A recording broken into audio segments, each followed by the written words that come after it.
I'm Sarah Mitchell, 28, holding 2 degrees and what my father called worthless pieces of paper. For years, I watched him dismiss my achievements. While praising my brother's mediocre sales numbers at the family construction company, college is for people who can't handle real work, he'd say, his voice dripping with disdain whenever I mentioned my marketing strategies or business analysis. But last month, everything changed. The corporate merger I'd been quietly orchestrating behind the scenes was finally announced. The same company where my father had worked his way up to regional manager over 20 years was now under new leadership.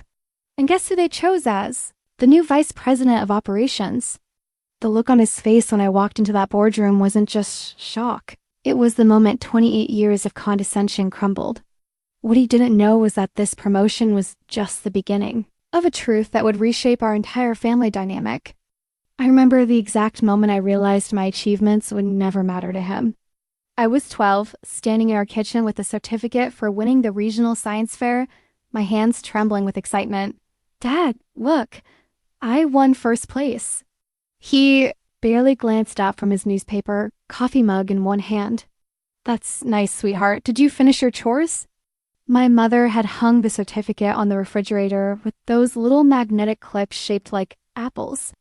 It stayed there for exactly 1 week before my father moved it to make room for Jake's Little League schedule. Jake, who struck out more than he hit, whose coach called him enthusiastic in that way adults use when they can't say terrible. "Your brother's got real potential," Dad would say, ruffling Jake's hair after another losing game. "Sports teach you about life, about competition. That's what builds character." Meanwhile, my straight A's were met with nods, and that's what you're supposed to do. When I scored in the 98th percentile on my SATs, he said, "Well, tests don't mean much in the real world." When I graduated summa cum laude from college, he shook my hand like I was a business acquaintance. The master's degree ceremony was the worst. I'd worked 2 jobs to pay for it, spending nights in the library while my classmates went to parties. The day I walked across that stage, I searched the audience for his face. He was there, arms crossed, checking his phone out at dinner afterward. Jake announced he'd gotten a promotion to assistant sales manager at a local car dealership. Dad practically glowed with pride. "No, that's real work." That's what I'm talking about, making things happen, dealing with people face to face. I mentioned my degree then, holding up the diploma in its leather folder. "I finished my MBA, Dad, marketing and strategic management." He took it from my hands, hefted it like he was weighing it. "Fancy paper," he said, handing it back. "Oh, it was worth the debt." That diploma sits in my home office now in a frame I bought myself. For 16 years, it's been a reminder of everything I've accomplished despite his indifference. Every promotion, every successful project, every client who valued my expertise, I did it all while carrying the weight of his dismissal. But what he never understood, what he couldn't see through his blue-collar pride, was that I inherited his work ethic. While he was teaching Jake about real work, I was learning it too, just in a different arena. I was building something he'd never recognize until it was too late to ignore. The irony wasn't lost on me that the same analytical skills he dismissed would eventually analyze his own company, his own performance, his own future. That worthless piece of paper would become the key to understanding everything he thought he controlled. Richard Mitchell started at Morrison Construction Company when I was 8 years old, fresh out of high school with strong hands and a stronger work ethic. He'd drive home every evening covered in dust and sweat, his employee ID badge clipped to his shirt pocket that had seen better days. That badge became a symbol of everything he valued: honest work, loyalty, putting in your time. 20 years. He'd tell anyone who'd listen, holding up that badge like a medal. 20 years I've been with Morrison. Started at the bottom, worked my way up. That's how you do it. No shortcuts, no fancy degrees, just good old-fashioned hard work. By the time I graduated college, he was a site supervisor. When I finished my master's, he'd made project manager. Each promotion reinforced his worldview, that education was secondary to experience, that book learning couldn't replace calloused hands and practical knowledge. You can't learn construction from a textbook, he'd say during our increasingly tense family dinners. You learn it by doing, by making mistakes, by working alongside men who've been doing this since before you were born. That's real education. He had a point, I'll admit. There's something to be said for experience, for understanding your trade from the ground up. Dad could look at a construction site and immediately spot problems that would take an architect hours to identify. He can manage crews, navigate union politics, and bring projects in on time and under budget. What he couldn't see was that his success was built within a system he didn't fully understand.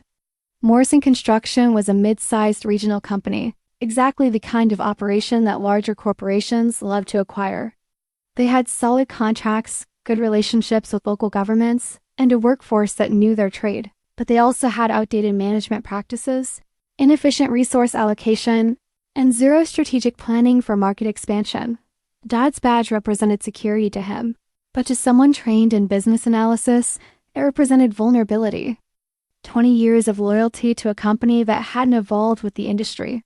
20 years of believing that hard work alone could insulate you from corporate restructuring. 20 years of dismissing the very skills that could have helped him see what was coming. His promotion to regional manager 3 years ago had gone to his head. Suddenly, he was flying to conferences, making decisions about multiple job sites, managing budgets that ran into millions. The responsibility suited him, and his confidence grew with each successful project. This is what leadership looks like, he told me during our last real conversation before everything changed. Not sitting in some office pushing paper around, but being out there with your people, solving real problems in real time. I wanted to tell him that leadership comes in many forms, that strategic planning isn't pushing paper, but creating the framework that makes his field leadership possible.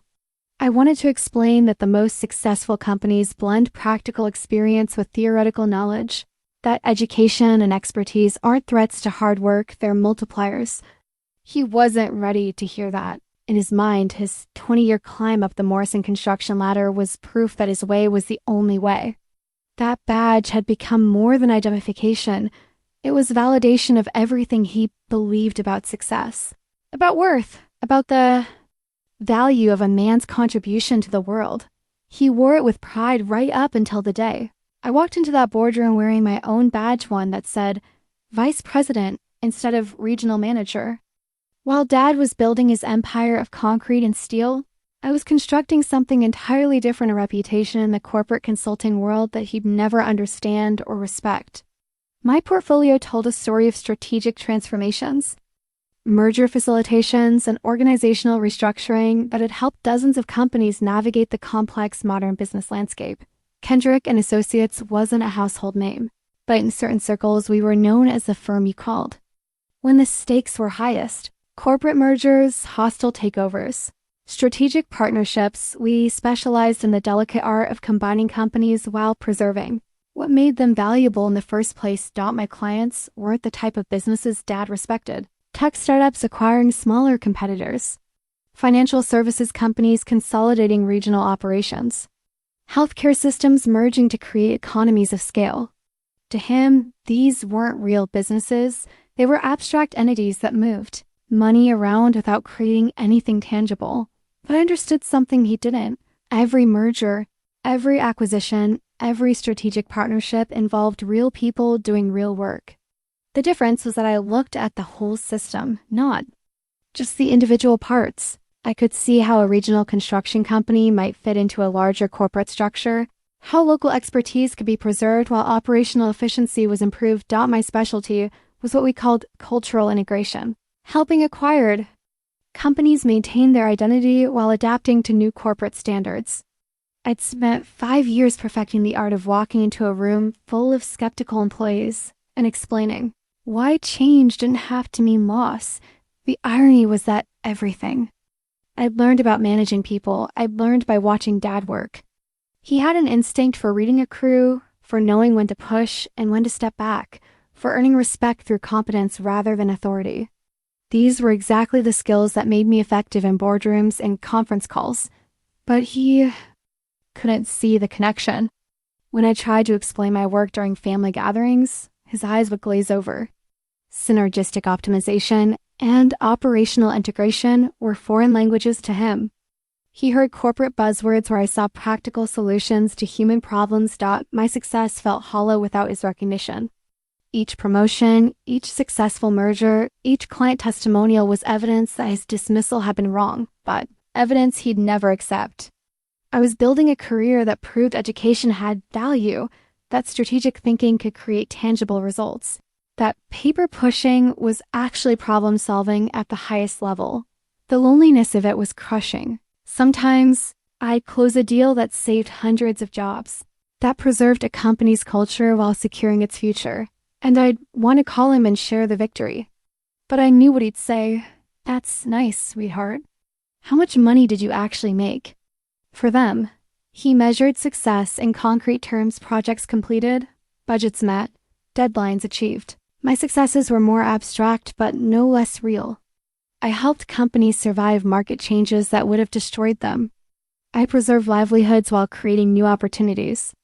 I built bridges between different business cultures, different ways of thinking about work and value. The portfolio I'd assembled over 7 years represented more than just professional achievements. It was proof that there were multiple paths to success, multiple ways to create value, multiple definitions of real work. Every case study in that leather-bound collection was a small victory against his narrow worldview. What I didn't realize until much later was that my expertise in mergers and acquisitions would eventually put me in a position to evaluate his company, his leadership, his entire professional legacy. The skills he dismissed as worthless have become the lens through which his career was examined and found wanting. All those years of feeling like an outsider in my own family had taught me to observe carefully, to understand systems from the outside, to see patterns that insiders missed. These weren't just professional skills, they were survival mechanisms I developed to navigate a world where my achievements were consistently undervalued, and they were about to become the most valuable tools I'd ever possessed. The first time I saw Morrison Construction's name in our client intake files, I almost choked on my coffee. It was buried in a stack of potential acquisition targets that Pinnacle Industries had submitted for preliminary assessment. Just another mid-sized regional company on a list of possible expansion opportunities, but this wasn't just another company to me. This was Dad's world, his security, his proof that education didn't matter as much as experience and loyalty. Seeing it reduced to a line item in a corporate strategy document felt surreal, like discovering your childhood home listed in the real estate section. Pinnacle Industries was exactly the kind of client I specialized in helping: a large, publicly traded construction conglomerate looking to expand their regional footprint through strategic acquisitions. They had the capital, the infrastructure, and the corporate systems to absorb smaller companies while preserving their local expertise and relationships. The preliminary documents were thin, just basic financial information, employee counts, and market analysis. But even from that limited overview, I could see what made Morrison Construction attractive: solid revenue streams, long-term municipal contracts, established relationships with suppliers and subcontractors. It was exactly the kind of stable, profitable operation that larger companies coveted. My hands shook slightly as I read through the initial assessment. This was more than a potential conflict of interest. It was a direct intersection of my professional life with the family dynamics that had shaped me. How could I objectively analyze a company where my father was a key manager? How could I facilitate a merger that would fundamentally change his professional world? The ethical implications were complex. I had no insider information beyond what any family member might know about their relative's workplace. I'd never been inside Morrison's offices, never seen their financial statements, never been privy to strategic discussions. Dad had made sure that his work was real work that I wouldn't understand anyway, but I did understand something he didn't: how acquisitions worked, how companies were valued, how existing management was evaluated during corporate transitions. I understood that loyalty and experience, while valuable, weren't always enough to guarantee job security when ownership changed hands. The professional in me recognized this as exactly the kind of opportunity I'd been working toward my entire career. a chance to lead a major acquisition, to prove my strategic value to a significant client, to demonstrate that my expertise can navigate complex organizational challenges. It was the kind of assignment that could establish me as a senior partner. At Kendrick and Associates, the daughter in me was terrified. Whatever happened with this merger, it would change Dad's life in ways he couldn't anticipate. And I would be the one making it happen. I spent 3 days wrestling with the decision.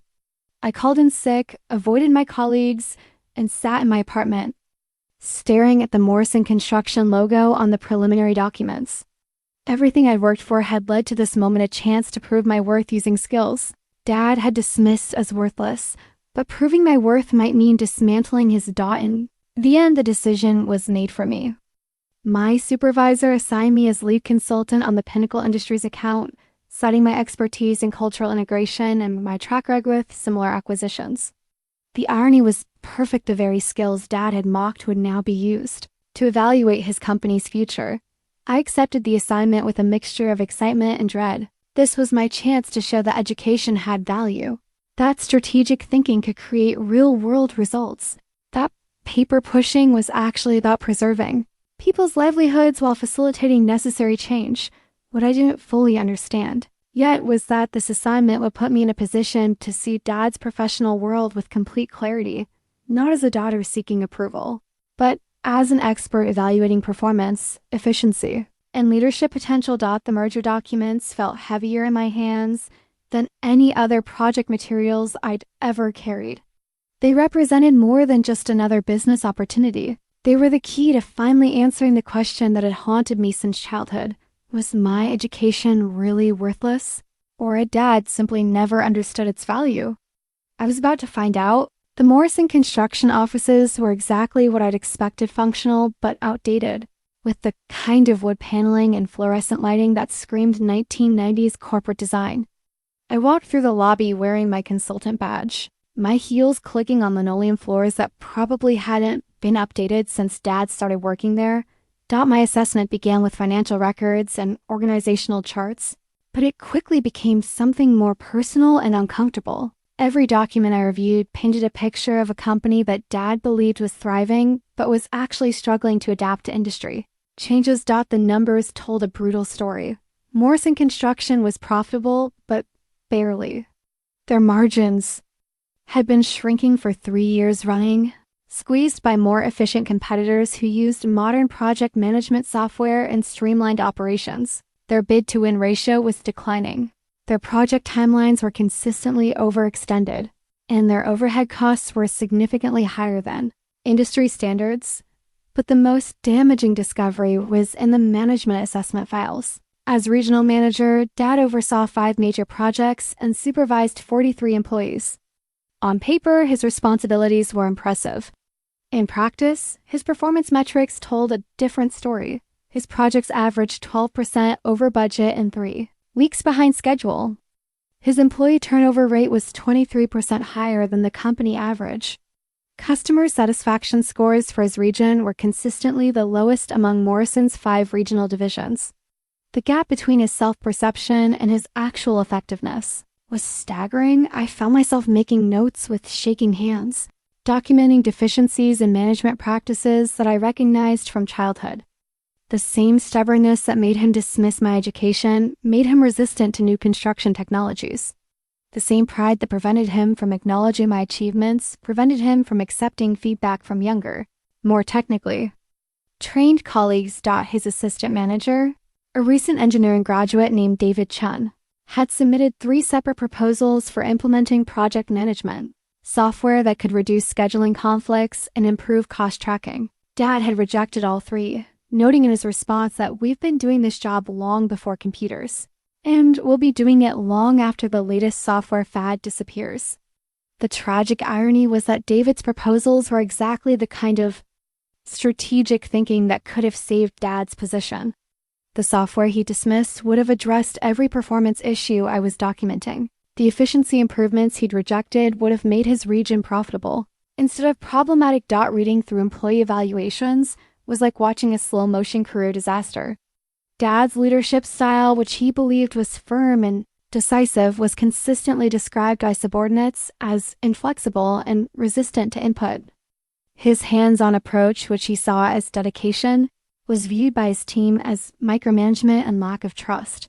One evaluation particularly stung. Mr. Mitchell has extensive field experience and deep knowledge of construction processes. However, his management approach seems designed for a different era. He dismisses new methods without evaluation and seems to view technological improvements as personal challenges to his expertise rather than tools to improve outcomes. I had to take a break after reading that. I locked myself in a bathroom stall and cried quietly. Not from sadness, but from the overwhelming validation of everything I'd experienced growing up. His resistance to my education wasn't personal, it was part of a broader pattern of rejecting anything that challenged his established worldview. The financial projections were even worse. Under current management practices, Morrison's profitability would continue declining. Pinnacle Industries' acquisition would be followed immediately by operational restructuring, which inevitably meant management changes. Regional managers who couldn't demonstrate efficiency improvements would be replaced with leaders who embraced modern business practices. My worthless MBA had taught me to read between the lines of corporate restructuring plans. What Dad would see as a routine ownership, change would actually be a complete evaluation of his professional competence. And based on every metric that mattered to corporate decision makers, he was failing. The assessment report I was drafting would recommend Morrison Construction as an excellent acquisition target, solid customer base. Valuable contracts, good. Workforce with one major caveat, significant management. Improvements would be required to achieve projected returns on investment. As I compiled my findings, I realized I was holding Dad's professional future in my hands. The same analytical skills he dismissed as paper pushing were now the tools being used to evaluate his career. The irony was so complete it felt almost scripted. But the most painful discovery was how unnecessary his failure had been. Every problem I'd identified had solutions. Every deficiency could be addressed through training, mentoring, or systematic process improvements. If he'd been willing to learn, to adapt, to acknowledge that expertise could come from education as well as experience, he could have thrived in the changing industry. Instead, his pride had made him vulnerable to exactly the kind of corporate evaluation he'd never seen coming. The family photo from that last dinner sits on Mom's mantle like evidence of a crime, all of us smiling around the dining room table, completely unaware that our world was about to implode. Dad at the head of the table, confident and expansive. Jake to his right, basking in paternal approval. Mom serving her famous pot roast. And me sitting quietly with secrets that would have shattered the carefully constructed family mythology we all pretended to believe. "So, Sarah," Dad said, cutting into his meat with the deliberate precision he brought to everything, "still pushing papers around for that consulting firm?" The dismissive tone was so familiar I barely reacted anymore. "Still helping companies navigate complex transitions," I replied evenly. "Actually, we just landed a major acquisition project." "Acquisition?" Jake repeated with a snort. "Fancy word for buying stuff, right? Like when I sold that guy the extended warranty on his Honda, basically the same thing." Dad laughed approvingly. "That's my boy. Jake here sold 15 extended warranties this month. 15. That's real revenue generation, not theoretical business strategy." I wanted to explain that Jake's 15 extended warranties represented maybe $3,000 in commission, while my current project would facilitate a $50 million acquisition. But what was the point? In Dad's worldview, selling car warranties to people who probably didn't need them was more valuable than the strategic analysis that could save or destroy hundreds of jobs. "Speaking of real work," Dad continued, warming to his favorite theme, "I've got some exciting news. Morrison Construction is expanding our municipal contracts division. They're putting me in charge of the entire regional development program." Mom beamed with pride. "Your father's been working so hard on this proposal. Tell Sarah about the downtown renovation project." "It's a $12 million contract," Dad said, chest puffing slightly. "City Hall, courthouse, 3 municipal buildings. We beat out two bigger firms because we understand local construction, local workers, local needs. That's what happens when you have real experience instead of just classroom theories. The irony was physically painful. I was sitting 3 feet away from a man bragging about winning contracts that my analysis had revealed were marginally profitable and logistically problematic. His victory was actually evidence of the strategic miscalculations that made Morrison Construction vulnerable to acquisition. That sounds impressive, Dad, I managed to say. It is impressive, he replied, missing my careful tone entirely. This is the kind of success you build over 20 years of dedication. You can't learn this stuff from textbooks, Sarah. You learn it by showing up every day, by earning respect from people who actually build things. Jake nodded sagely, as if his 3 years of car sales had given him deep insights into municipal construction contracts. Dad's right.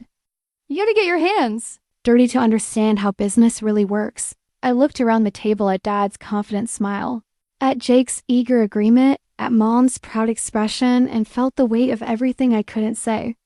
I couldn't tell them that Morrison Construction was being evaluated for acquisition. I couldn't explain that Dad's regional expansion was seen by potential buyers as operational overreach. I couldn't reveal that his management style was being documented as a liability requiring immediate attention.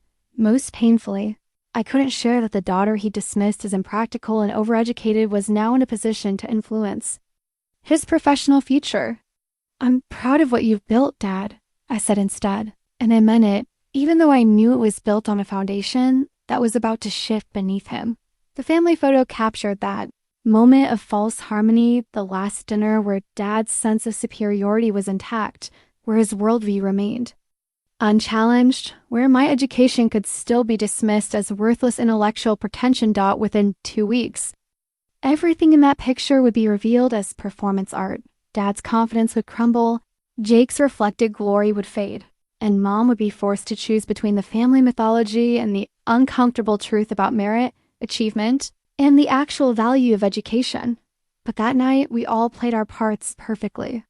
Dad held court as the successful patriarch who'd proven that hard work trumped book learning. Jake basked in his role as the son who understood real business. Mom facilitated the performance with proud smiles and second helpings. I sat quietly, holding secrets that would soon remake our entire family dynamic. The photo reminds me now of how completely we can misunderstand our own stories, how family narratives can become so entrenched that we stop questioning their accuracy. Everyone in that picture believed they knew who they were and where they stood. We were all wrong. The Pinnacle Industries boardroom was everything Morrison Construction's offices weren't sleek glass tables. State-of-the-art presentation technology and windows that offered a commanding view of the city skyline. I stood at the head of the table with my strategic presentation loaded and ready, facing 12 executives who would decide Morrison's fate based on the next 45 minutes. My hands were steady as I clicked through the opening slides, but my heart was racing. This wasn't just another presentation, it was the culmination of everything I'd learned about mergers, acquisitions, and the delicate art of preserving value while facilitating change. Morrison Construction represents an ideal acquisition target. For several key reasons, I began, my voice carrying the confidence I developed through 7 years of high-stakes consulting. They have established municipal relationships, experienced field crews, and long-term contracts that provide revenue stability. The slides showed financial projections, market analysis, and operational assessments that painted Morrison as exactly what Pinnacle needed: a profitable regional operation with growth potential. But my real expertise showed in the cultural integration strategy I developed. The challenge with construction company acquisitions, I continued, is preserving the local relationships and field expertise that make these companies valuable in the first place. Our integration plan addresses this through a phased approach that maintains operational autonomy while implementing corporate efficiency standards. Pinnacle's CEO, Margaret Chen, leaned forward with interest. What's your timeline for operational improvements? 6 months for technology integration, 12 months for complete process optimization, I replied. But the key is identifying and retaining the management talent that understands local markets and client relationships. This was the moment I'd been dreading and anticipating the discussion of Morrison's existing leadership structure. My slides showed organizational charts with red indicators for positions requiring evaluation and green indicators for roles with retention potential.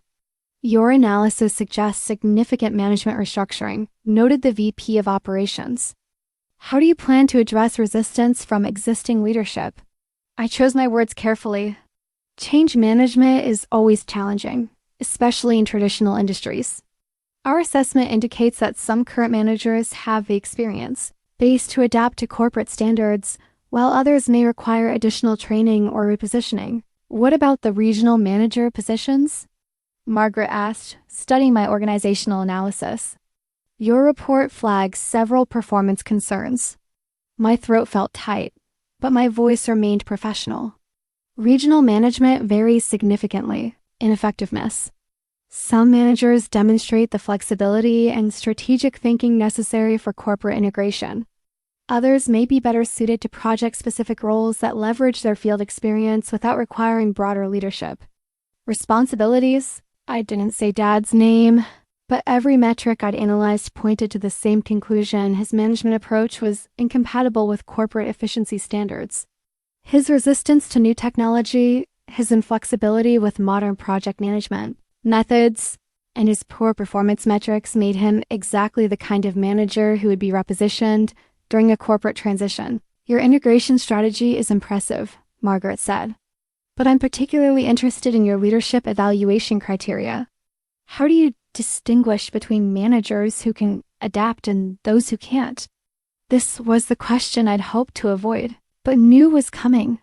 We evaluate 3 key factors: operational efficiency, adaptability to new systems, and collaborative leadership style.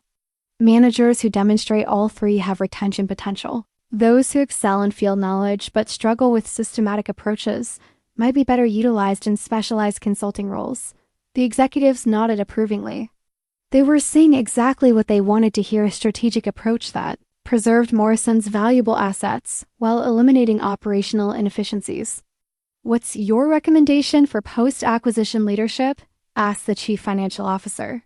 We promote from within wherever possible, I said, clicking to my final slides. But we also need to consider external leadership for key positions that require specific corporate experience. The ideal scenario is a hybrid approach maintaining local expertise while introducing strategic oversight.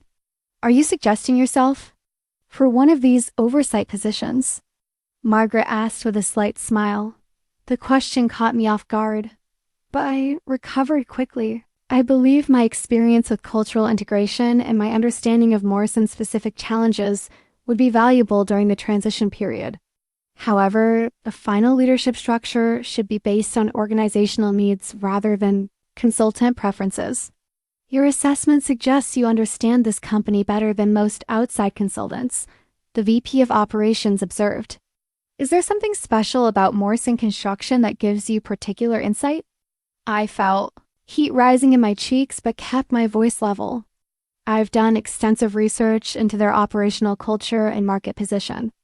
Sometimes thorough analysis can provide insights that might not be immediately apparent to other evaluators. After the presentation, Margaret asked me to stay behind while the other executives filed out for deliberation.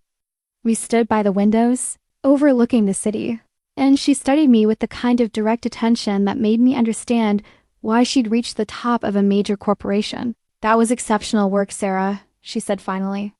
Your strategic analysis is exactly what we need for this acquisition. I'm prepared to offer you the position of Vice President of Operations for the Morrison division. The words hit me like a physical blow. Vice President of Operations. Overseeing Morrison Construction, which meant overseeing my father's workplace, his career, his professional future. The position would involve direct responsibility for operational efficiency improvements and management evaluation, Margaret continued. Based on your presentation, you're clearly the right person to lead this transition. I stared out at the city skyline, processing what she was offering.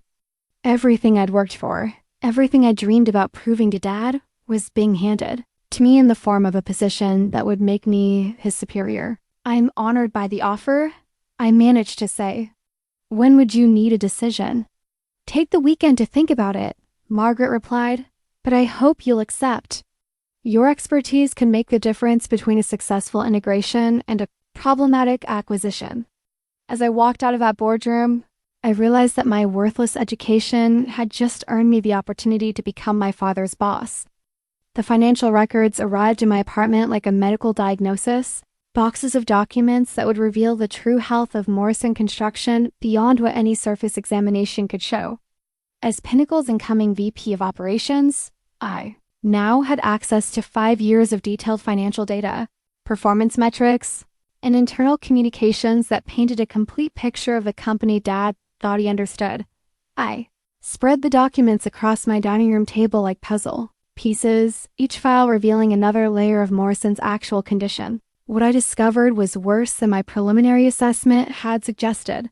The municipal contracts Dad had bragged about at dinner, his $12 million downtown renovation project, were actually low-margin obligations that barely covered operational costs. Morrison had won these bids by undercutting competitors to an unsustainable degree, prioritizing contract volume over profitability. But the real shock was in Dad's performance documentation. I found 3 years of quarterly reviews that he'd apparently never seen, filled with concerns from upper management about his resistance to efficiency improvements and his inability to meet budget projections. His supervisor, Morrison's VP of Regional Operations, had written, "Richard Mitchell demonstrates strong field knowledge and crew loyalty, but his management approach is increasingly incompatible with company objectives. His refusal to implement recommended technology solutions has resulted in cost overruns that significantly impact regional profitability." Another review noted, "Mr. Mitchell's project timelines consistently exceed industry standards. While his quality control is excellent, his operational efficiency ranks in the bottom 15% of regional managers company-wide. Immediate improvement is required to maintain his current position."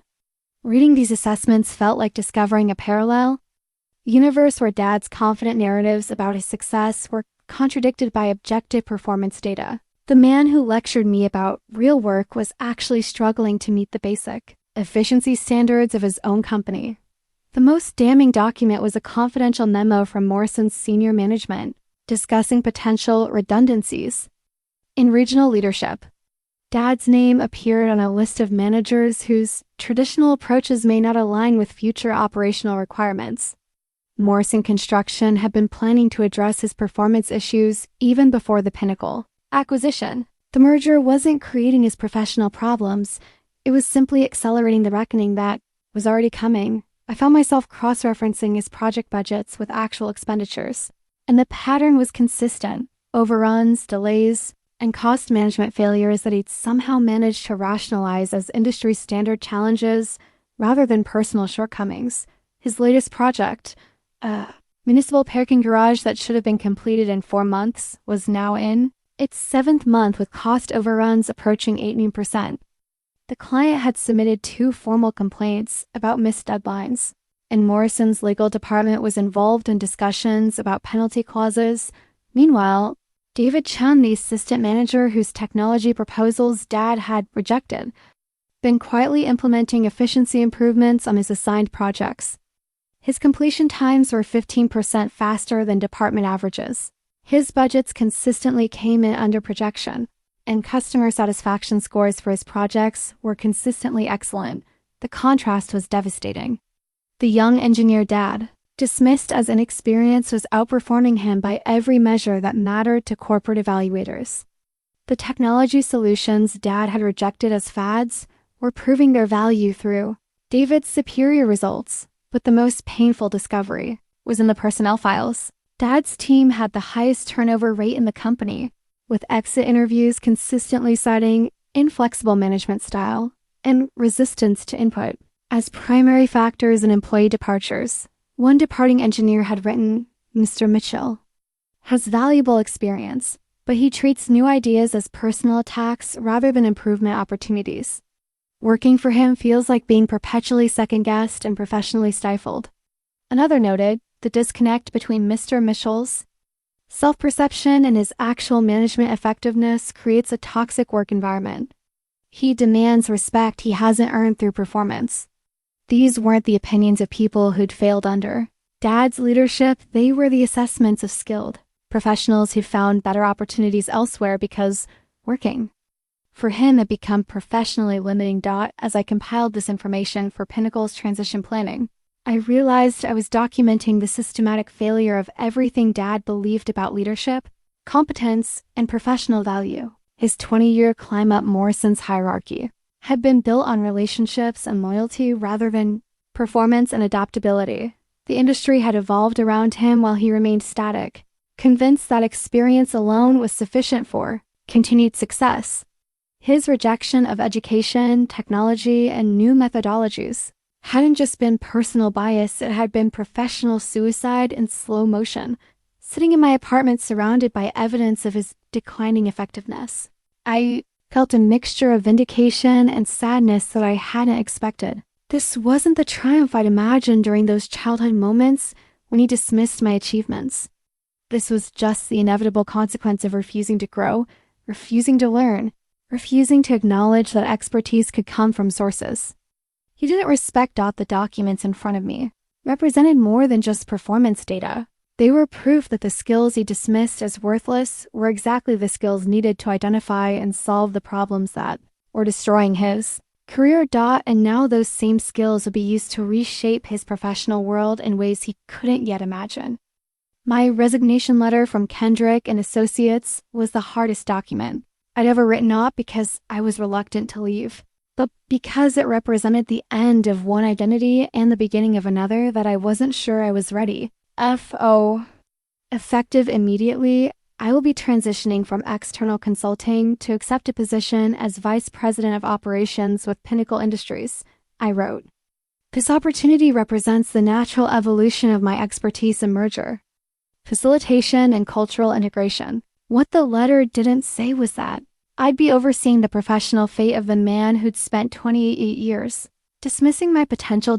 My colleagues threw a farewell party at the upscale wine bar where we'd celebrated successful projects for 7 years. Margaret Sullivan, my mentor and the partner who'd guided my career development, pulled me aside during the festivities.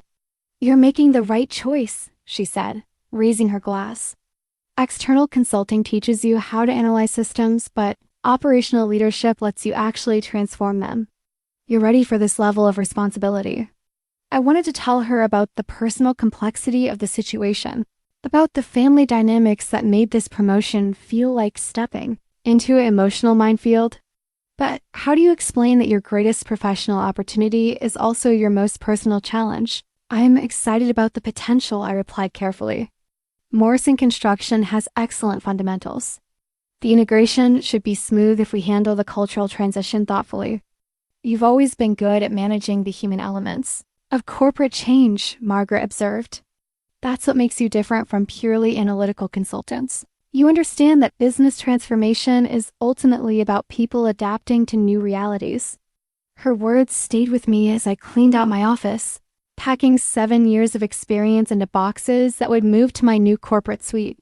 Each case study I filed away represented lessons about managing change, preserving value, and helping organizations evolve without losing their essential character. But this transition felt different because it was personal in ways no previous project had been. I wasn't just facilitating change, I was embodying it. I was becoming living proof that education had value, that strategic thinking could create tangible results, that the skills Dad had dismissed could actually shape the world he worked in. The weekend before my official start date, I drove past Morrison Construction's offices just to see them again before everything changed. The building looked smaller than I remembered, more modest than my childhood imagination had made it. Dad's truck was in the parking lot. He often worked Saturdays, catching up on paperwork he claimed to hate but apparently needed weekends to complete. I sat in my car looking at that building and thinking about all the times he described his workplace as the center of important activity, the place where real work happened. In 72 hours, I'd walk through those doors with the authority to evaluate, restructure, and potentially reshape everything he built there. The weight of that responsibility was crushing. This wasn't abstract corporate strategy anymore. It was personal, familial, and irreversible. Whatever happened in the coming weeks would fundamentally alter our relationship, our family dynamics, and his understanding of my worth. I thought about calling him, maybe suggesting dinner before everything became complicated. But what would I say? Hey, Dad, before I become your boss, want to grab a burger and talk about why you've spent my entire life dismissing my potential? Instead, I drove home and spent the evening reviewing integration strategies and organizational charts, preparing for conversations that would be both professional interactions and personal confrontations. I was about to become responsible for preserving the valuable elements of Morrison Construction while eliminating the inefficiencies that were undermining its success. That included addressing management practices that were no longer sustainable. In a competitive market, the irony was perfect in its completeness. The daughter he dismissed as impractical would now be responsible for making practical decisions about his career. The education he'd mocked as worthless would be the foundation for evaluating his professional worth. The strategic thinking he'd rejected as theoretical would become the framework for reshaping his daily reality. As I prepared for sleep that last night before everything changed, I realized that my entire career had been leading to this moment, not just professionally, but personally.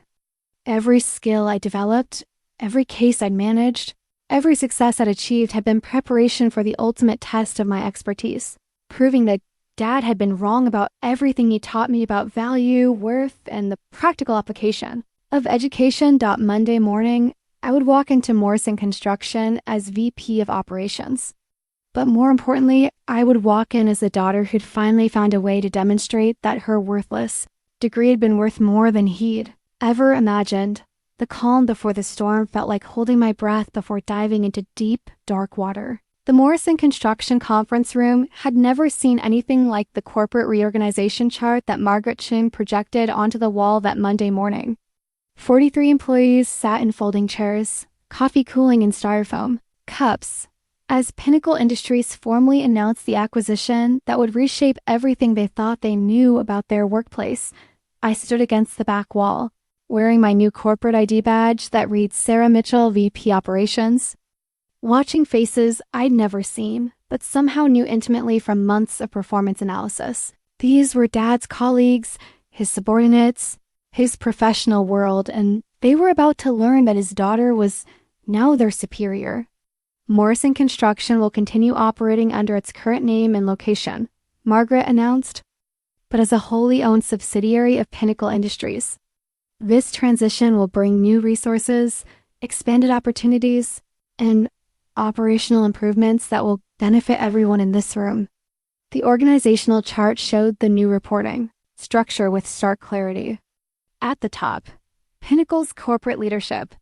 Below that, the Morrison Construction Management Team with one significant addition. My name in a box labeled VP Operations, with authority over all regional managers, including Dad. He sat in the third row, arms crossed, wearing the same skeptical expression I'd seen at countless family dinners when topics shifted to business strategy or corporate management.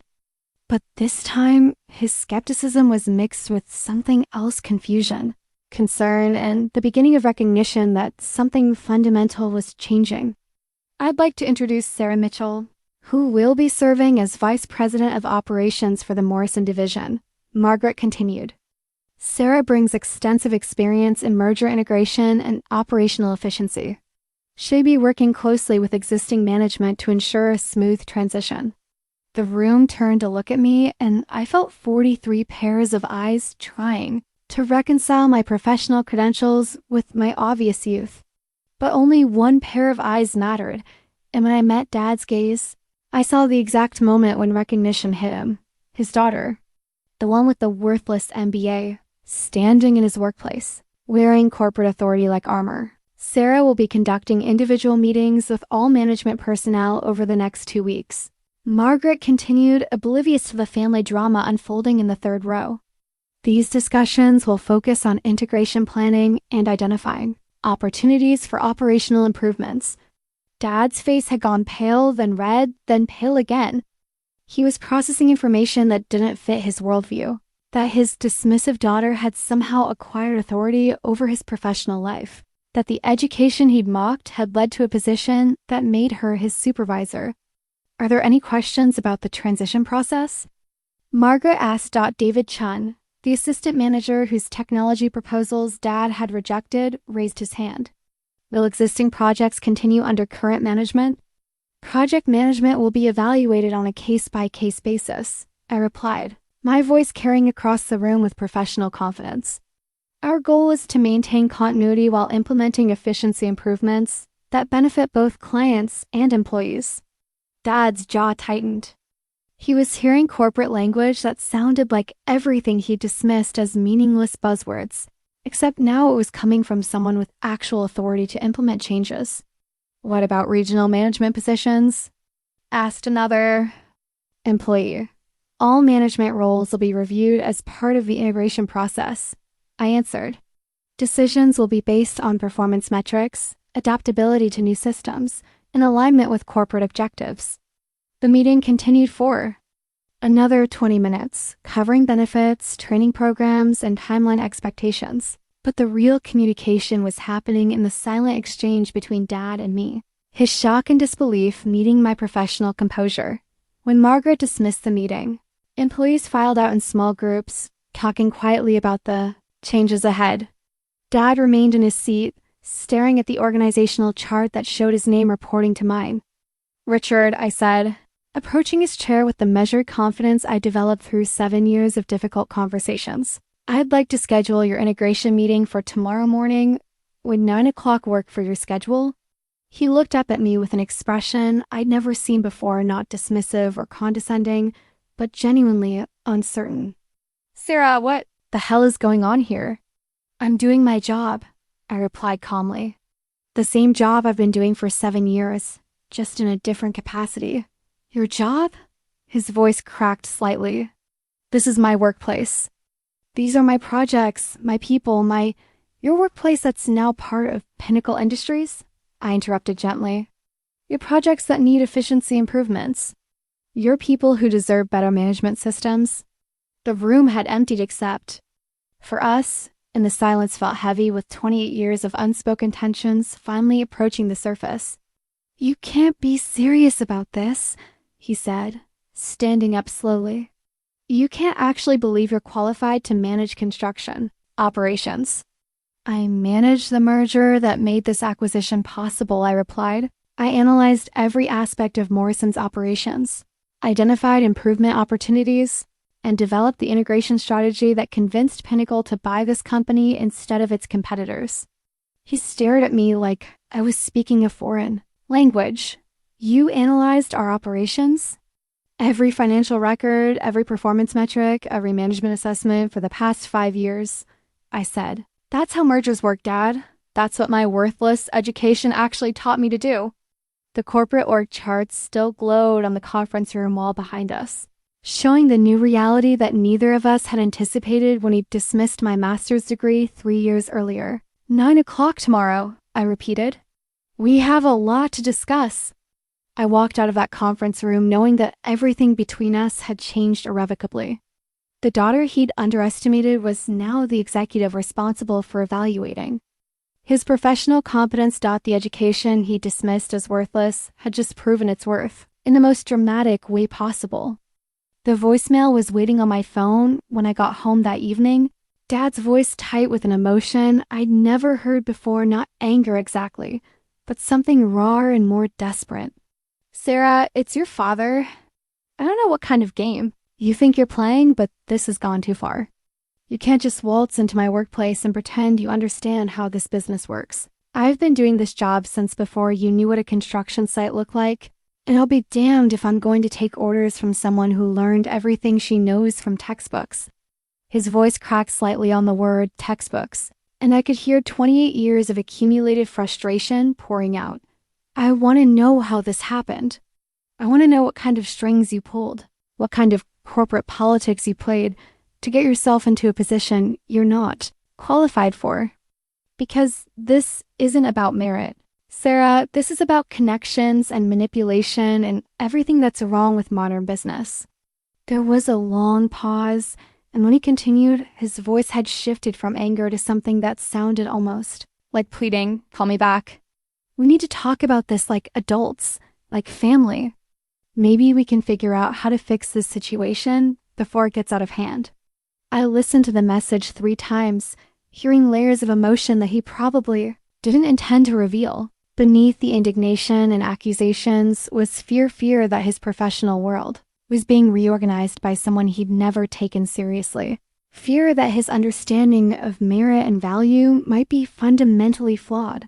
But there was also something else, a desperate attempt to maintain the family narrative where his experience trumped my education, where real work was superior to strategic thinking, where his dismissal of my achievements was justified by practical superiority. I didn't call him back that night. Instead, I spent the evening on the phone with my mother, who was caught between her husband's bewilderment and her daughter's professional triumph.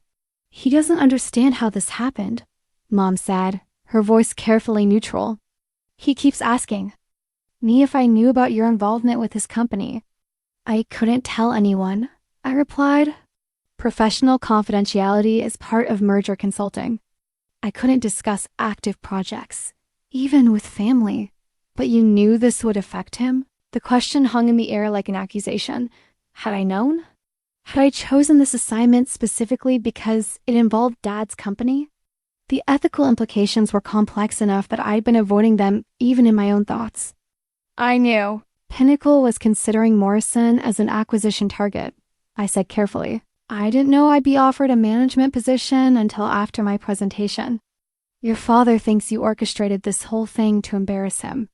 Mom, I facilitated a merger that will secure Morrison's financial future and preserve jobs. If Dad sees that as embarrassment rather than opportunity, that says more about his priorities than mine. The conversation continued for an hour, with Mom trying to mediate between perspectives that seemed irreconcilable. Dad's worldview couldn't accommodate the possibility that his daughter's education had practical value. My professional reality couldn't pretend that his management approach was effective just to preserve family harmony. Jake called later that evening, his voice carrying the same bewildered anger as Dad's voicemail. What the hell did you do to Dad? He demanded without preamble. He came home looking like someone died. Mom says you're his boss now? How is that even possible? It's possible because I'm qualified for the position, I replied. 7 years of experience in corporate mergers and acquisitions, an MBA in strategic management, and a track record of successful integration projects. But it's Dad's company, Jake protested, as if family connection trumped professional competence. He's been there 20 years. You don't just show up and take over someone else's life work. Morrison Construction was acquired by Pinnacle Industries, I explained patiently. I didn't take over anything. I was hired to manage the transition, because that's what I'm trained to do. This is bullshit, Sarah. You're destroying his career out of some kind of revenge for not appreciating your college degree. The accusation stung because it contained just enough truth to be dangerous. Had revenge been part of my motivation? Had some buried part of me relished the opportunity to prove Dad wrong so dramatically? Jake, Morrison Construction was failing under current management practices. The acquisition will save the company and preserve jobs. If Dad's pride is more important to him than professional effectiveness, that's a choice he's making. You don't get it, Jake said, his voice rising. He's not just embarrassed, he's devastated. You've turned his entire world upside down. After hanging up, I sat in my apartment surrounded by the merger documents that had led to this moment, trying to untangle my own motivations from the professional responsibilities I'd accepted. Had I chosen this path to prove my worth, or had my worth been demonstrated through the path itself? The distinction mattered less than the reality. Dad's 20-year career was now subject to evaluation by someone he'd never respected, using criteria he'd never understood, with consequences he couldn't control. The damage to our family dynamic was already beyond repair. The question now was whether the damage to his professional identity could be minimized. Through the same strategic thinking he'd spent decades dismissing as worthless. My phone buzzed with a text from an unknown number. This isn't over, you may have won this round, but you can't fake competence forever.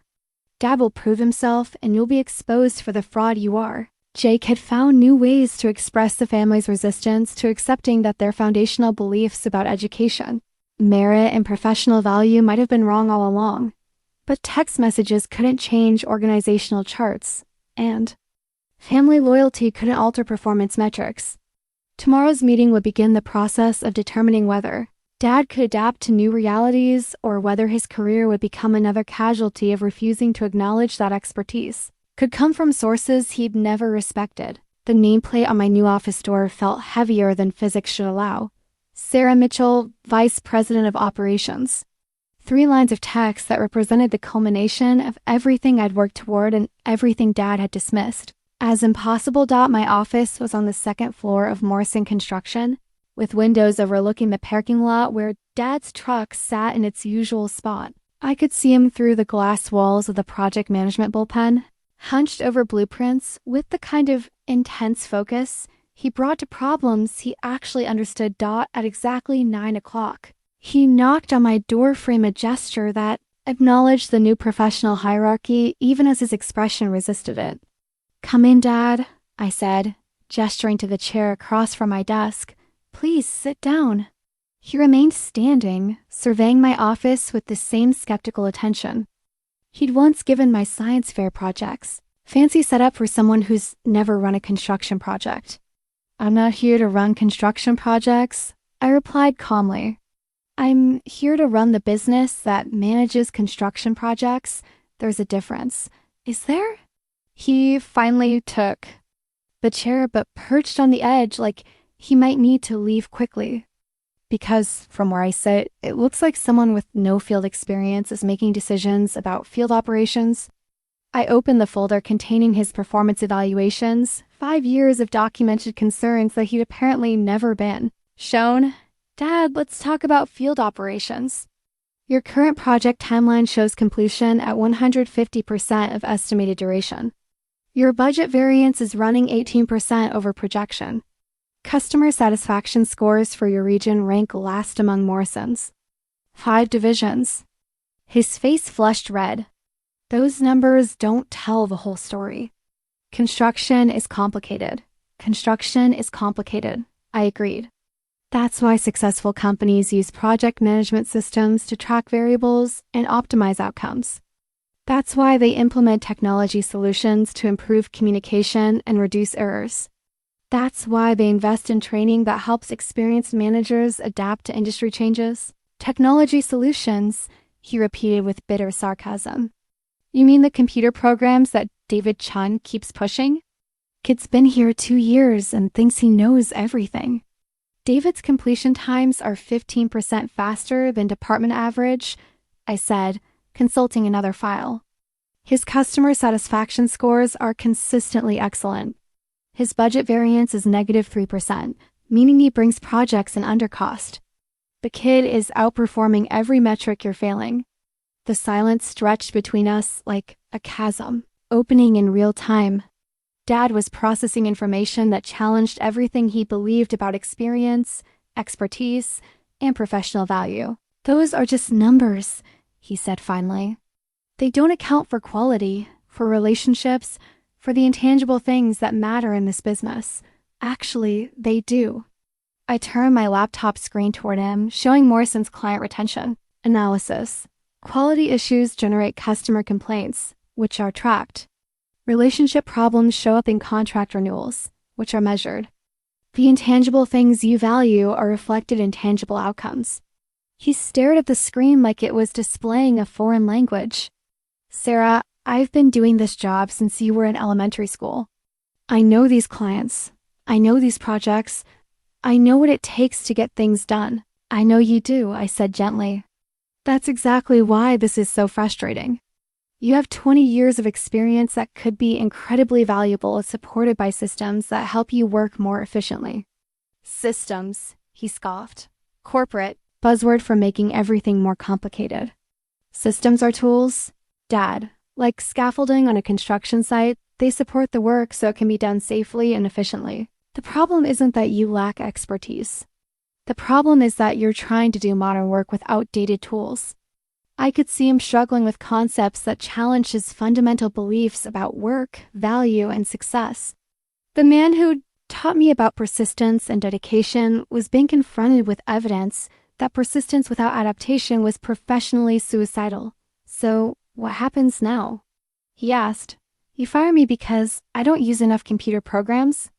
I help. You succeed, I said. Morrison Construction needs experienced managers who understand client relationships and field operations. But those managers need to work within systems that support efficiency and accountability. I slid a training proposal across the desk. Comprehensive program covering project management software, budget tracking systems, and modern construction methodologies. This is what success looks like in the current industry. Not replacement of experience, but enhancement of experience. He picked up the proposal with obvious reluctance. Training, he said. Like, I'm some fresh graduate who doesn't know which end of a hammer to hold. Train like you're an experienced professional who wants to remain competitive in a changing industry, I corrected. Every successful manager I know continues learning throughout their career. The nameplate on my desk seemed to glow in the morning light, a physical reminder that the daughter he dismissed as impractical now held authority over his professional future. But sitting across from him, seeing the confusion and resistance in his eyes, I realized that proving my worth meant more than just demonstrating my power. Dad, I don't want to humiliate you. I want to help you adapt so you can continue doing what you're good at. But that requires acknowledging that the industry has evolved and your approach needs to evolve with it. He set the training proposal on my desk and stood up slowly. I need time to think about this. Take all the time you need, I said. But understand that the evaluation process continues regardless. Your performance will be measured against current industry standards, not historical company practices. As he walked toward the door, he paused and looked back at me. How long have you been planning this? I didn't plan this, Dad. I earned this. There's a difference. After he left, I sat in my new office looking out at the parking lot where his truck represented 20 years of loyalty to a company that was now evaluating whether his methods were compatible with modern business requirements. The first day had gone exactly as I'd expected, recognition that our relationship had fundamentally changed, resistance to accepting that change, and the beginning of a process that would determine whether family dynamics could coexist with professional accountability. Outside my window, Morrison Construction continued operating as it had for decades. But inside the building, everything was different. The daughter with the worth a degree was now responsible for determining whether the father who dismissed that degree could adapt quickly enough to preserve his career. The irony was complete, but the satisfaction was more complicated than I'd anticipated. Proving my worth shouldn't have required becoming Dad's supervisor, but since it had, I was determined to use my authority responsibly, helping him succeed if possible, replacing him if necessary. 3 weeks into my tenure as VP of Operations, I faced the task I'd been dreading since accepting the position, writing Dad's formal performance review. The document would become part of his permanent personnel file and would determine his future. With Morrison Construction under Pinnacle ownership, I sat at my desk at 7 in the morning, before the office filled with the sounds of daily operations, surrounded by documentation that painted an unvarnishing picture of his professional effectiveness. Performance metrics, client feedback, budget analyses, timeline assessments, all the objective measures that corporate evaluators use to determine whether managers were assets or liabilities. The review template was standard corporate format: strengths, areas for improvement, specific goals, and overall rating on a 5-point scale. What wasn't standard was writing about my father's professional shortcomings with the clinical detachment required for legal and administrative purposes. Employee demonstrates extensive field knowledge and maintains strong relationships with long-term clients, I wrote in the strengths section. 20 years of construction experience provides valuable insight into practical project challenges and solutions. That felt honest but incomplete. Dad's experience was real and valuable, but experience without adaptation had become a limitation rather than an advantage. The areas for improvement section was more difficult. Employee requires training in project management systems, budget tracking software, and modern construction methodologies. Resistance to technological improvements has resulted in operational inefficiencies that impact regional profitability.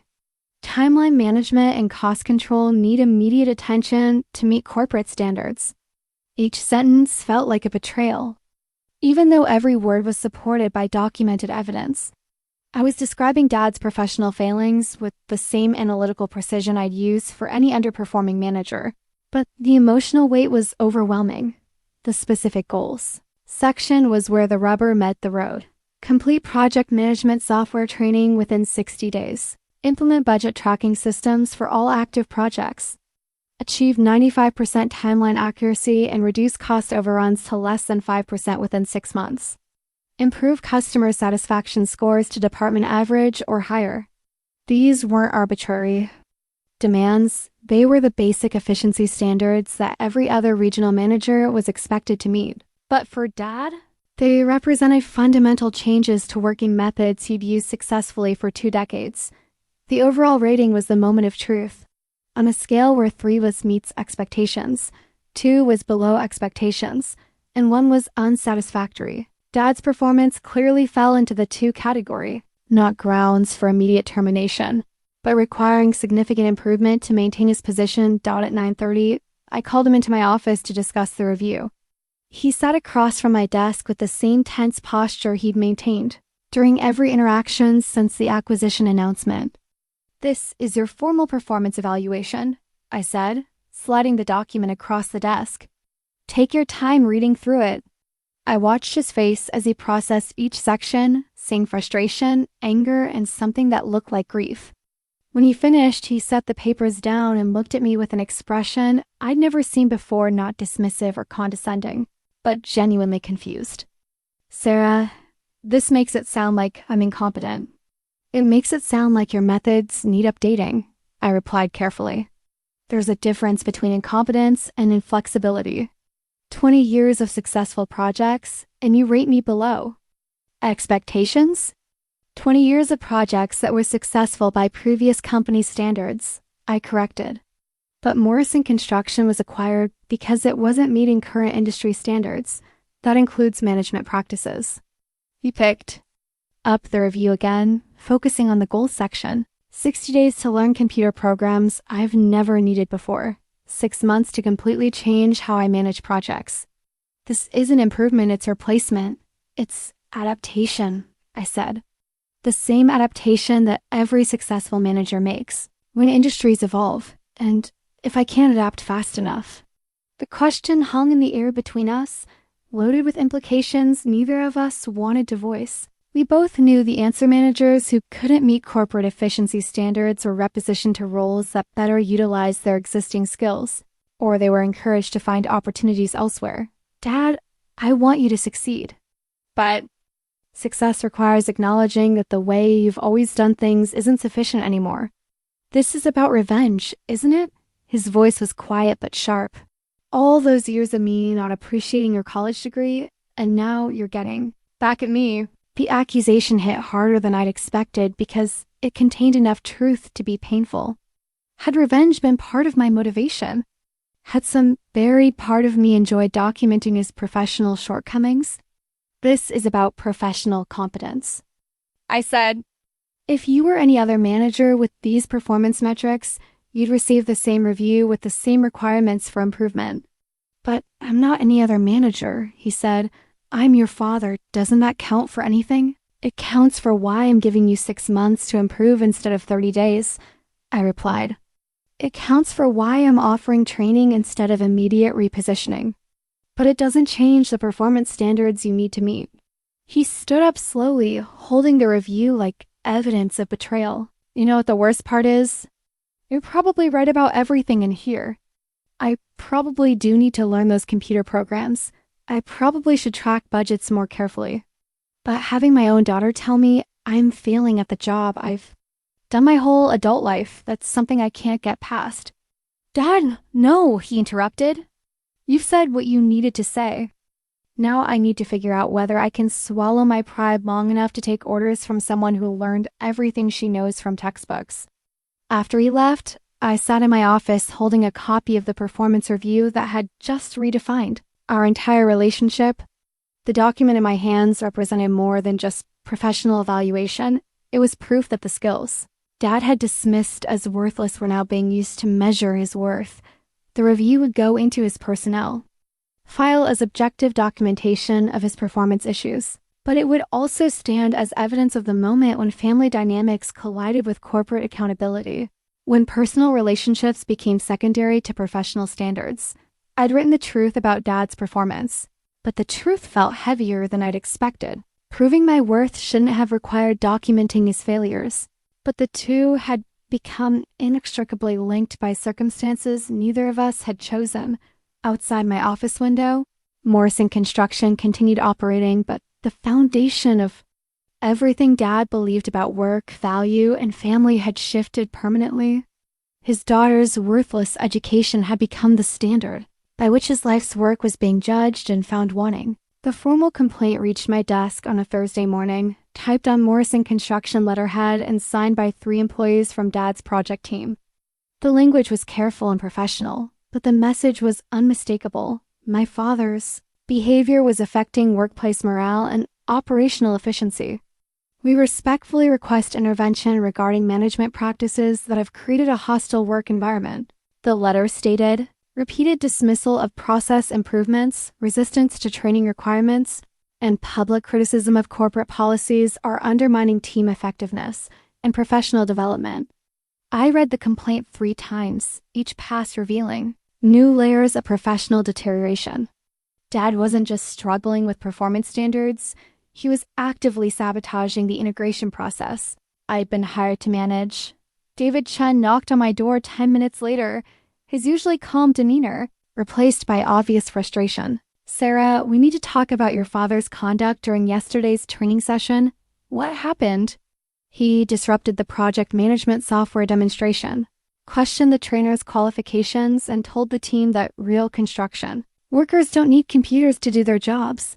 David ran his hands through his hair. 3 people approached me afterward asking if they'd be penalized for participating in training he publicly criticized. The situation was deteriorating faster than I'd anticipated. Dad's resistance to change wasn't just personal anymore. It was affecting other employees' willingness to embrace improvements that could benefit their careers and job security. "There's something else," David continued. "He's been telling people that the new systems are just temporary, that once Pinnacle realizes how things really work in construction, everything will go back to the old way. He's undermining the integration process, actively sabotaging it," David corrected. "And he's doing it in your name, telling people that family connections will protect him from consequences." That afternoon, I faced the most difficult decision of my career, issuing a formal disciplinary warning to my father. The ultimatum letter I drafted was standard corporate language that felt anything but standard when applied to family dynamics.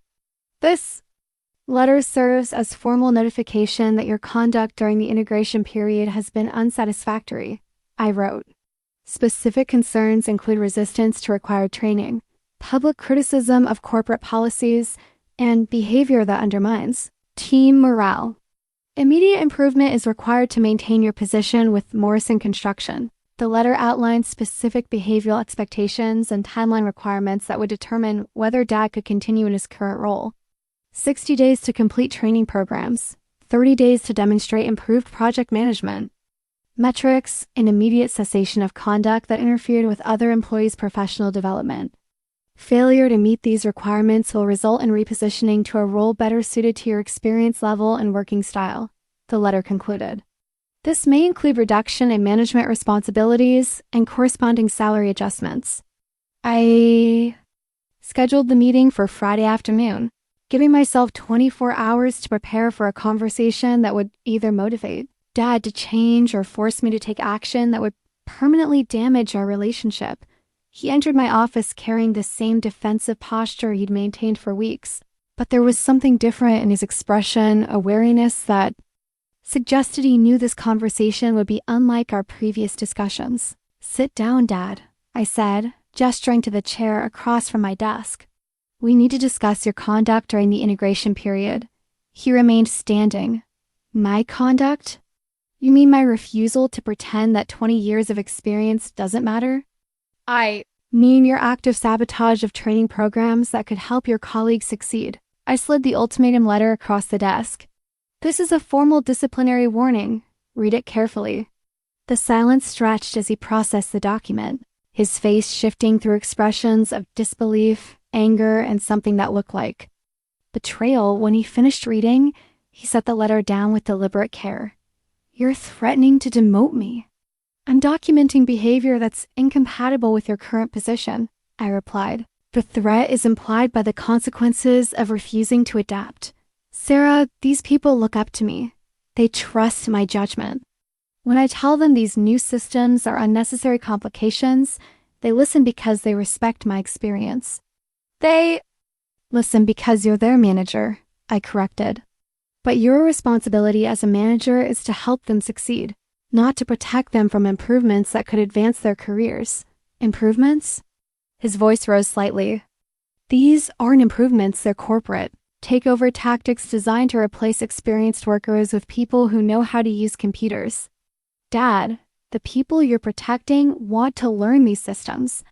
They understand that technological literacy is essential for career advancement in modern construction. You're not saving them, you're limiting them. He picked up the disciplinary letter again, studying the timeline requirements and behavioral expectations.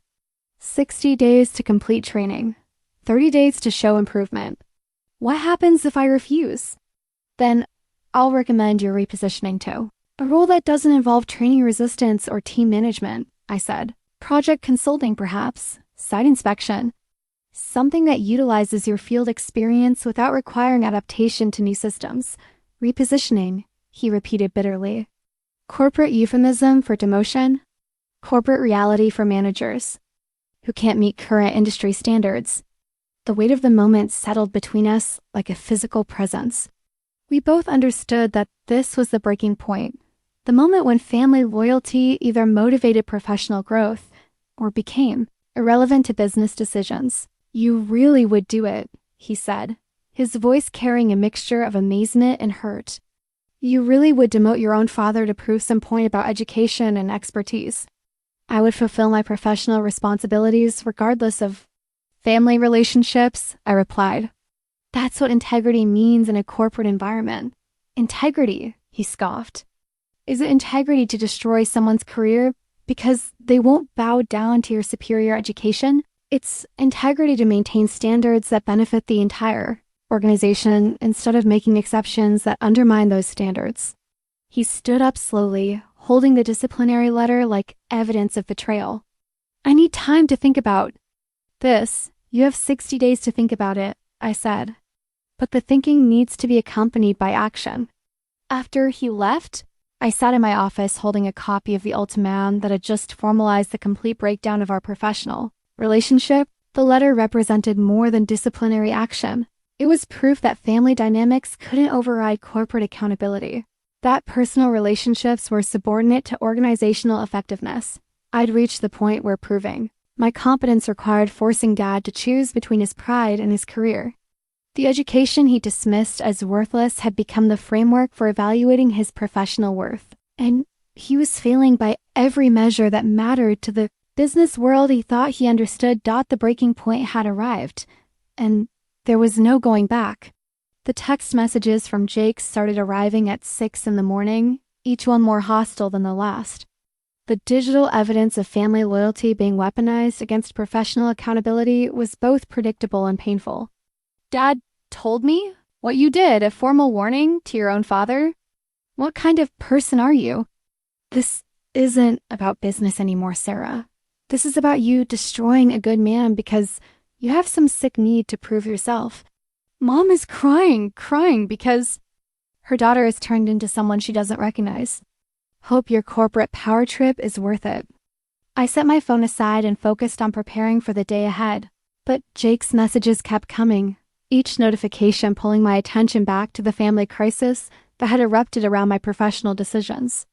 Uncle Mike says the whole family is talking about what you've done. Nobody can believe you humiliate Dad like this. Jake thinks you can use family connections to manipulate business decisions. I texted back, finally. That's exactly the kind of thinking that made Morrison construction vulnerable to acquisition in the first place. Don't give me that corporate bullshit. This is about family. Dad gave you everything, and you're destroying him because he didn't worship your precious degree. The accusation stung because it contained just enough distorted truth to be emotionally manipulative. Dad had provided for me, supporting my education financially even while dismissing it intellectually, and loved me despite his inability to understand or value my achievements. But providing for family and maintaining professional standards were separate responsibilities, and conflating them was exactly the kind of thinking that undermined organizational effectiveness. Dad's career problems exist independently of our family relationship, I replied. His performance metrics would be problematic regardless of who was evaluating them. You could have protected him. You could have found a way to help him without humiliating him. I offered him training, mentoring, and a clear path to improvement. He chose to see that as humiliation instead of opportunity.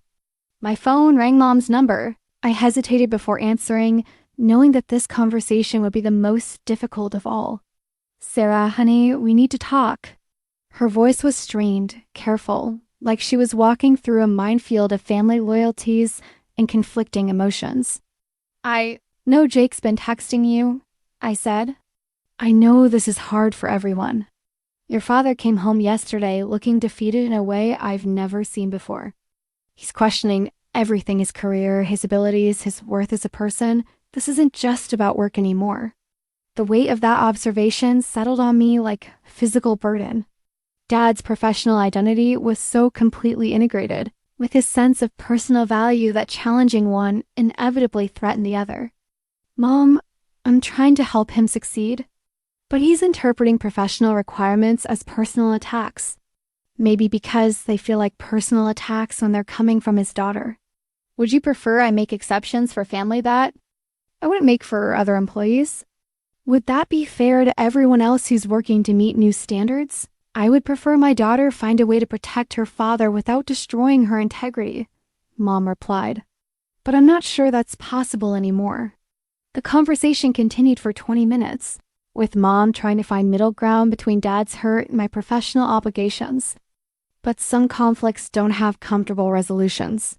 Sometimes choosing integrity means accepting emotional consequences that ripple through relationships in ways you never intended. Jake's messages resumed after I hung up with Mom, but now they included other family members who'd been recruited to pressure me into reconsidering my stance. "Cousin Lisa says you've always been jealous of Dad's success. She thinks you planned this whole thing as revenge. Uncle Tom thinks you're having some kind of breakdown. Says no normal person would treat family this way. Grandma wants to know why you hate your father." The family narrative was crystallizing around the idea that my professional competence was actually psychological dysfunction, that maintaining corporate standards was evidence of personal vindictiveness, that refusing to make exceptions for Dad proved I was motivated by malice rather than principle. But the most painful message came from Jake himself, sent after what was probably hours of family discussions and emotional manipulation. "Dad's talking about quitting rather than taking orders from you. Says he'd rather lose his job than lose his dignity. Mom's begging him to just do the training, but his pride won't let him. You've backed him into a corner where he has to choose between his self-respect and his career. And you did it on purpose." I stared at that message for a long time, recognizing both its emotional manipulation and its essential accuracy. Dad was facing an impossible choice between adapting to new realities and maintaining the worldview that had sustained him for 20 years. But the choice wasn't impossible because I'd created it. It was impossible because he'd refused to acknowledge that industries evolve, that experience without adaptation becomes obsolescence, that professional survival requires continuous learning regardless of age or tenure. My phone buzzed with one final message from Jake. "The whole family knows what you've become, and we won't forget it." The digital evidence of family warfare represented more than just angry siblings and manipulative relatives. It represented the complete breakdown of relationships that couldn't survive the collision between personal loyalty and professional accountability. I'd proven that my education had value by using it to evaluate Dad's performance objectively. But proving my worth had required demonstrating his limitations.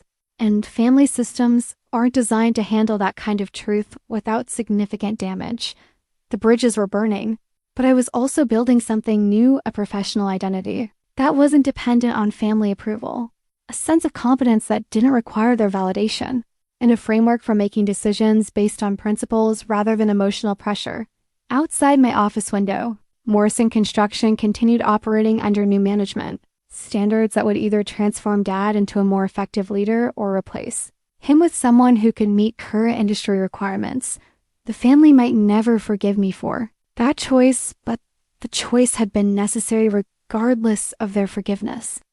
The proposal I submitted to Pinnacle's executive committee was unlike anything I've written before, not because of its strategic content, but because it represented a conscious choice to prioritize rehabilitation over replacement, development over displacement. Morrison Construction's integration challenges are primarily cultural rather than competency-based. I wrote in the executive summary, existing management possesses valuable experience that can be leveraged through targeted training and mentorship programs. Recommendation: implement comprehensive development initiative before considering personnel changes. The 60-page document outlined a program that would cost Pinnacle significantly more than simply replacing resistant managers with corporate-trained executives. But it would also preserve the local relationships and institutional knowledge that made Morrison Construction valuable in the first place. Margaret Chin reviewed the proposal during our Friday morning meeting, her expression thoughtful as she processed my recommendations. "This is generous, considering the resistance you've documented," she observed. "Most integration consultants would recommend immediate management restructuring. Most integration consultants don't have to maintain family relationships with the managers they're evaluating," I replied. "But that personal complication aside, I believe this approach serves Pinnacle's long-term interests better than wholesale replacement." Explain. Regional construction depends on relationships with municipal authorities, local suppliers, and established subcontractor networks. Those relationships aren't transferable, they're built through years of consistent performance. And personal trust. Replacing experienced managers might improve short-term efficiency, but could damage long-term revenue potential. Margaret nodded slowly. "You're recommending investment in existing personnel rather than replacement with known quantities." "I'm recommending we create known quantities through systematic development rather than assuming they can't be created." The training program I designed was comprehensive: project management software certification, budget analysis workshops, customer service enhancement, and leadership development specifically tailored for traditional managers transitioning to corporate environments. But the key component was individual, mentoring pairing experienced managers with corporate executives who could help them understand why new systems were beneficial rather than simply demanding compliance with unfamiliar requirements. "Your proposal includes mentoring assignments," Margaret noted. "Who would you recommend for Richard Mitchell?" The question I'd been avoiding finally arrived. Dad would need a mentor who understood both construction realities and corporate expectations. Someone who could bridge the gap between his experience and my requirements. "David Chun," I said. "He has engineering expertise that Richard respects, practical construction knowledge, and fluency with the systems we're implementing. More importantly, he's demonstrated ability to work with traditional managers without threatening their sense of professional identity." "You're recommending that your father be mentored by his current subordinate." "I'm recommending that he be mentored by the most qualified person available, regardless of current hierarchy." The irony was perfect. Dad would be learning modern construction management from the young engineer, whose proposals he'd rejected, whose expertise he'd dismissed, whose technological fluency he'd mocked as impractical academic theory.